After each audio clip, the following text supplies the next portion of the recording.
we're going to look at another one of the companies, and that is Under Armour. Now, this one is less familiar, I think, to people because it's not a brand that's all that visible in South Africa, but it has been a real charger in the United States of America.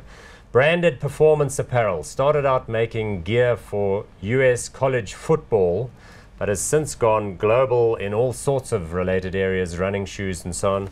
So, for example, the prop department comes out here again. Now, what this is, friends, is a Steph Curry basketball shoe. Now, if you don't know who Steph Curry is, go and do yourself a favor and have a look online, because he is setting the world on fire in US basketball. He is the most incredible player. He is the guy that makes all these three-pointers.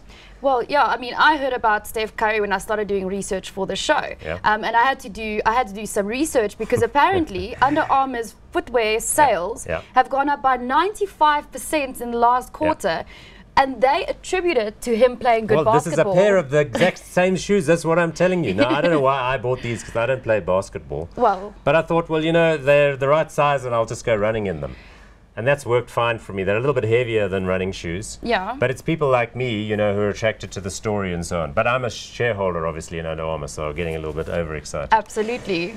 Let's remind the people what the market cap, though, here is. So you remember Nike, $100 billion. Now we're going quite a long way down, $17.68 billion for Under Armour. So a big company by South African standards, but not that enormous by US standards. PE of 77.16. So that tells you what we're dealing with here. Dividends, nothing, not paying dividends, based in Baltimore and really moving fast. Share price, though, I want to just show people it's been kind of volatile. And that's a reflection of the fact that in late 2015 it was sort of seen to be able to do no wrong and had a little bit of a disappointing quarterly results, fell back, bounced hard. So it's kind of a little bit more of a bouncy ride, which you'd expect with a company with, you know, high earnings growth, but concerns around valuation. Yeah, I mean, absolutely. Did you see that PE 77, forward at 61? So there is good earnings growth coming through, but a 61 forward PE on a company. Where do you get a forward PE from? It's based on estimates you pick up for what next results are going to be. So basically, we use Bloomberg at FNB Securities, and we look at what the analysts on average expect for the next year, and that's how you work out a forward PE. But where you see big movements in share prices before and after results, it's often because they provide guidance. And if that guidance for the next year is lower than people were hoping for, then there's a bit of a sell-off. And conversely, if they guide higher, then things get excited. Absolutely. Or if you have a hit or a miss relative to what the analysts were expecting.